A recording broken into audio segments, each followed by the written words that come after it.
The way I learned was you hang around with people who know how to farm. When we came here in 1970 and set up the company, I think there were 2 professionally trained farmers in the Napa Valley. We immediately hired 3 more. I had sort of had the idea of where we wanted to go, the vision, and my job was to motivate and incentivize these guys to do it. But you don't want to leave me alone in the vineyard without some people that really know what to do. But after a while, your instincts kick in. Well, our success has to be related to the fact of where the pivot happened. Happened in the 1990 when we went from being farmers to being vineyard owners. And we knew from the very beginning that we needed to do that. We didn't have the money to do that, but we started out as being farm managers, basically.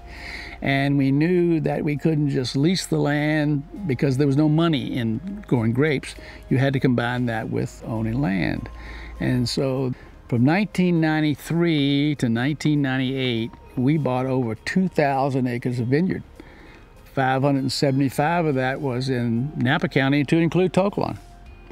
We bought almost 200 acres of land in Mendocino County and almost 1,300 in Lake County, exploring a whole new region.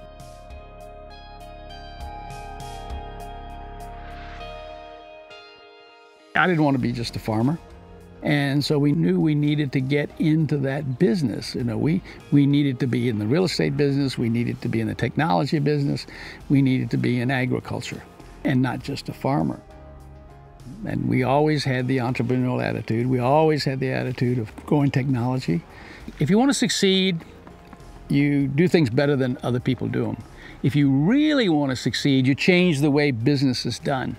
And I think that's what we did with combining with owning the land. It made it all make sense. Basically, we changed, let's just say Napa Valley grapes, primarily Cabernet, from being a commodity to being a specialty product. Obviously, we are successful business-wise because my father is an entrepreneur, he's a businessman, and I sort of have his same sort of background. And we look at this as a business, not as a family farm. So it's kind of a combination of we treat our people like family, but we run this company like a business. And to meld those two, I think creates the unique value that we have as a company here. When we look at someone to sell grapes to, how do we determine who we want to sell the grapes to? The first thing we do is look at the winemaker. We want to know that we're dealing with someone who can take this fruit and convert it to wine, and quality wine. That's number one. Secondly, we want to see that there's an owner who understands the business we're getting into, which understands that quality is supreme, that understands that he needs to market these wines and has the resources to do that. That's who we sell to. Now, we sell to 137. We know some winemakers here we don't sell to, and we talk to them about, hey, why don't you come over? Now, we get a lot of people coming in and say, I just want some grapes from To Kalon. I want some grapes from Dr. Crane. That's nice, but we got to start someplace else. If I could change the decisions I've made in the past, I would do one thing, but I'd have to be very careful about it. The one thing I'd do would be buy more land. But when you're young and aggressive and you're borrowing all the money from the banks, you got to be sure the banks think you're conservative and not some wild kid out here. So I could have bought more land, but if the banks changed their attitude about me and my management abilities and my approach, maybe I wouldn't have been able to buy To Kalon. So you got to be careful about that. But that's the one thing I would have done. Over the last 40 years, I've seen most land here change. And we started out by farming up and down the valley, so we knew what was good and what wasn't good. Maybe I should have bought a little bit more, but we did pretty well.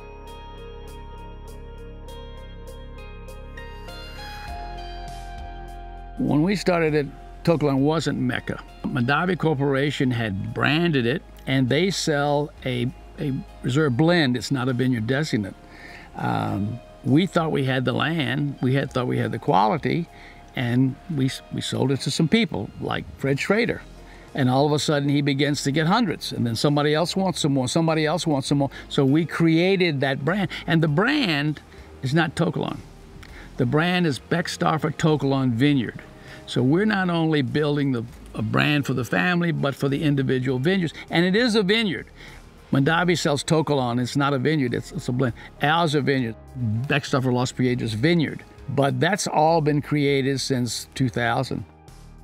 What has been done is that we have created brands for vineyards.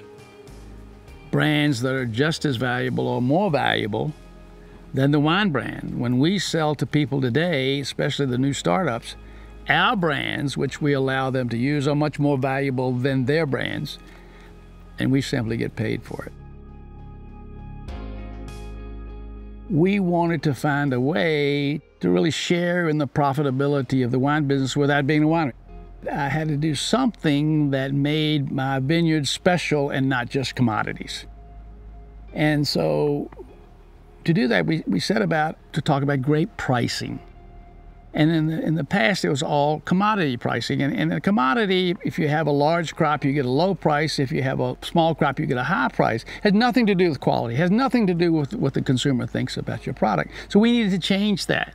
We decided we needed to develop a formula that would translate the retail price of a bottle of wine to the price of a ton of grapes. Now, wineries always, when they look at their revenue, they look at it per case or per gallon, but we said, let's look at it per ton.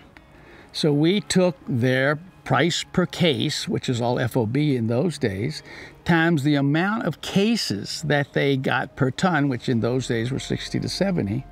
And then we went back and we researched what was the historic percentage of that wine revenue that went to the grower. We found out it was 26%. If you multiply that through 50% of the retail price times the 65, 67 cases per ton times 26%, you get 100 times. And it falls out, and it does it over and over and over again. Now, if you have a major imbalance between supply and demand, which you don't have in the premium wine business here, it won't work. But it'll work everywhere when you do that. So what we did is we began to talk about what's called the bottle price formula. And basically, it changed the way people price grapes. In the past, the grape grower would go to a vintner and he would say, I'll give you 10% more than average, or you give it 10% less than average. Now, the grape grower says, what's the price of the bottle that my wine is going into? Change the focus tremendously. And what happens is that in 1970-71, the price of Cabernet, again in Napa County, was about $500. And the range clustered around it. Somebody might have got 400 and somebody got 600, but that was what it was. And it was all based on sugar content, not even acid and pH, nothing to do with flavors. Well, if you would look at 2015, Napa Valley Cabernet alone, in the Crush report, there's over 760 different schemes for pricing Napa Valley Cabernet. The lowest is $250, and the highest is $48,000 a ton, and the average is $6,000. Now, that's 760 different things, can only be based on what the consumer pays for the wine. So we really changed the way business is done in terms of grape pricing, and that had several effects. One is it brought more money to the grower. And the story of the price of grapes in Napa Valley is really a story of the price of wine increasing and us tying the price of grapes to it, rather than looking at the price of grapes itself. Secondly, and very importantly, what we did is we made vineyards economically viable. Long-term, short-term, if they're not the economic best use of the land, and they're not going to last. You can do all the ag preserves you want, but it won't last. But we made vineyards economically viable. And thirdly, and really importantly, generally in agriculture, the grower wants to overproduce and the winery wants to underpay. That's just the way it is. And you could take any commodity like that. Well, what we did is we put them on the same page. We as growers get paid based on what they get for the wine. So there's no more of this fight. And it made better wines. I honestly believe it made better wines because of that pricing system. Well, if you had a $12 bottle of wine in this scheme, the price of grapes would be $1,200 a ton. If you had a $20 bottle of wine, the price of grapes would be $2,000 a ton. But think about this. If you get in a vineyard like Tokelon, we might be selling 2 rows of grapes to somebody that has a $100 bottle of wine, and so we get $10,000 a ton.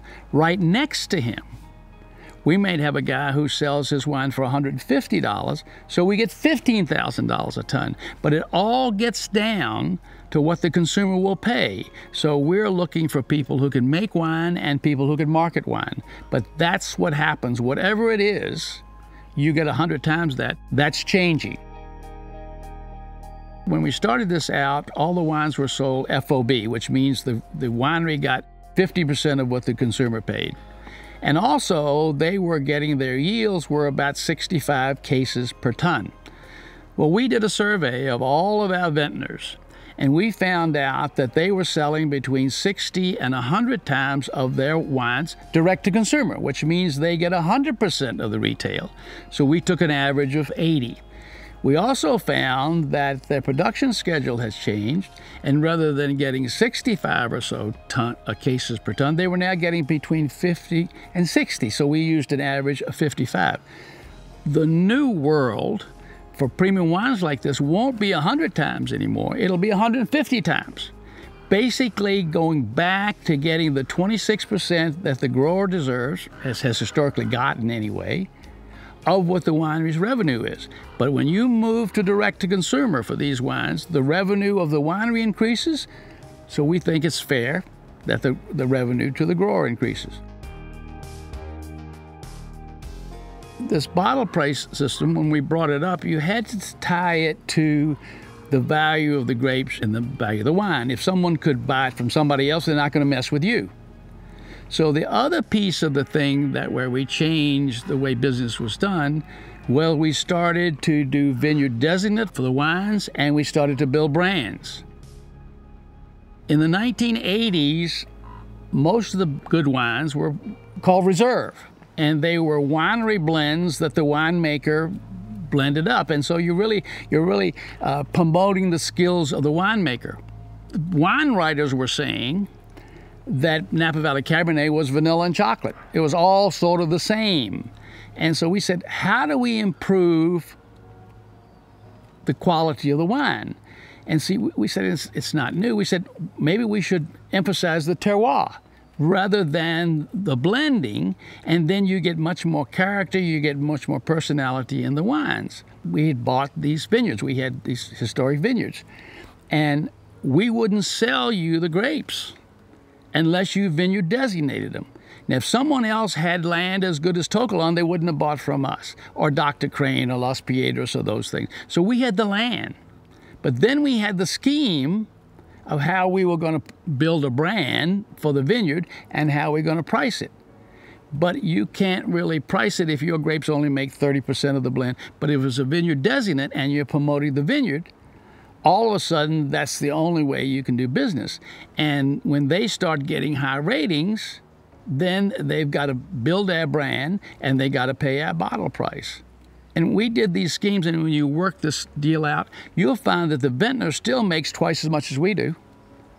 If you will think about what it's like to sell, let's just say, a $200 bottle of wine, you sell a case of that, that's $2,400 a case, and take 55 cases of that and see what the revenue to the vintner is. And we just want a percentage of that. We just want to be fair. We've always done well, no train wrecks, if we do two things. One, if we pay enough attention to detail, and two, if we communicate. The technology is rapidly growing, and you have to pay attention to that all the time. And we consider ourselves to be in the technology business. But if someone said to me, what technology has been most important to you? It's the computer. We have the ability to accumulate data and massage and work with that data like we never had before. We have more data today than we know what to do with. But we've got the data now, and so we can do that as we experience more things as we go through. But you have to accumulate all that data. We have data about irrigation. We have data about wind and heat and all of those things. And we don't know the full impact of all those things. But when more technology develops that allows us to interpret the data we already have, we'll make more progress. there's still place for a young person to come out and make it happen, very definitely. Now, it may not be in Napa County, but it certainly is in the North Coast wine business, Cabernet business. One of the things that happened to us is that we went into new ground up in Lake County, at the Red Hills. Now, Lake County is different than Napa in that in Napa, in most districts, you can grow wine successfully. You can't do that in Lake County. You have to be in special places. We are in the Red Hills. There's another place perhaps in the Kelseyville Bench. But we know now that you can grow quality Cabernet Sauvignon. We know that for a fact now. We know that the land is really inexpensive. It's just a small fraction of what it is in Napa Valley today. We know that there are custom crush facilities here that never were here before. So you don't have to own a winery to start this thing. You've got a custom crush facility. You've got growers like us up there who are selling grapes. So you don't have to own the land at this point. You've also got a situation where you have this new millennium market that's massive and growing and doesn't really want your grandfather's wine in Napa Valley. They want something new. And you've got all that opportunity to sell to those people. We never knew how high was up.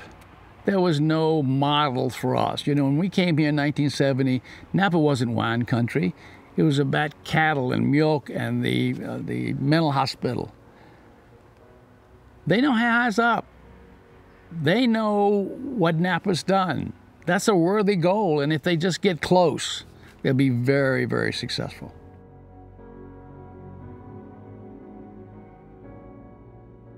We have vineyards, and most of those vineyards are now in trusts that they never can be developed and they never can be sold. So those vineyards can continue on, and they will continue on in my family. If the vineyards go away and some bug hits here, there'll be parks, but they will never be developed, even if nobody in my family is interested in wine or farming. So separately than setting up those vineyards in the trust, we have a farming company. And we have that farming company, and we own that farming company. But at some point that nobody in my family wanted to farm, we could hire a farm manager, and they could farm this land. And we could maintain the vineyards. The vineyards are the important thing in terms of the transition. And that's not going to change. That's set. And that's like any other asset company. If a family had apartment houses or whatever they have, they just need somebody to manage them for us. And we've set it up that way now. So if the vineyards are secure, they're not going anywhere, they're not going to be developed, they're not leaving my family. The documents we developed and the process we've done is both internal trust and conservation easements. We have what's called a National Treasures Trust. If you cite a trust in several states in the United States, they have laws that overcome the law against perpetuity. And the federal government has never challenged that. So our trusts are set in the state of Delaware. They will last forever. And those trusts say that this land may never be sold. Now, also, individual piece of property now have conservation easements on it. But combine that and layer on that is the trust documents that say they can't be sold and they can't be developed. So we've double dipped on that. The toughest thing about being in a family business is there's a lot of overlap between being the son and being the employee. And that line is often blurred. And sometimes it's difficult to know when you are the son and when you are the employee. So sometimes I have to take a step back and realize, act as the president of the company now, don't act as Andy's son. And then other times, in a different situation, I have to step back and say, this is a time when you are Andy's son, you're not the president of the company, and so you need to act accordingly. I think I've learned a lot from my father on the business side of things. And my father and I have very different personalities. My father is much more outgoing, and he's more vocal, he's more high profile than I am and really want to be. And one of the things I've learned from my father in coming into the business is how to feel comfortable playing that role and being more aggressive and standing up and being more vocal and having a higher profile, which is something that didn't come natural to me. It comes very natural to him. And he had to push me many times to tell me, you've got to get out there. You've got to, you've got to be telling people what you think. You've got to be taking leadership roles, which is something I always shied away from. And I think I've learned to be more comfortable. It's not something, still not something that comes naturally to me, but I think I'm more comfortable in that role now. He's taught me the value of treating people right. I think it's not that I never understood that, but I think it became more apparent working for him how you do that in practice. And this is a family company, relatively small, and we like to think of our employees as family. I know that's kind of a cliched sort of statement, but if you ask people here, I think many of them will say one of the best parts of working for this company is that you kind of feel like you're working for a family company. You don't feel like you're working for a big corporation. I've learned from him how you do that, how you make people feel that way, how you treat people. And it's not always that you're always nice to everyone and you're always giving them what they want and patting them on the back and saying nice things. It's treating them with respect and listening to what they have to say. I think that's something that I've learned from my father that has been very valuable.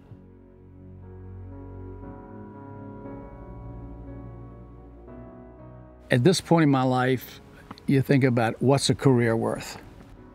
What's it worth, all the time you spend from your family, all the agony you take and those things? All that time's not worth just accumulating a big bag of money. But I think what we've done is we've preserved this Napa Valley. A career is worth saving the Napa Valley. And what we've done in terms of making vineyards economically viable, making them important, the consumer demands now that you keep those lands and vines. So I think more than anything else, more than any political thing that we preserve, I hope we've been part of preserving the Napa Valley, and a career's worth that. A place like Napa Valley, so close to San Francisco, so beautiful in all ways, it should be expensive homes and destination resorts. That's what should happen here. It hasn't happened here, and it's a miracle. And it takes a lot of effort and a lot of good business sense and a lot of sweat. It hadn't been saved yet. It could change. But we have made, in some of these vineyards, we have, in my view, made those agricultural properties the economic, long-term, highest and best use of the land. And I don't care about politics. It won't change. Nothing that's done politically in Napa County that will have anything to do with the price of Beckstoffer total on vineyard grapes. We've changed in terms of what we did. We started out being farmers. And from going from farmers to viticulturists, we've now moved to being stewards of the land. You can't just do the right thing. You have to do it the right way, the right environmental way. And so I think we're still learning about all those things.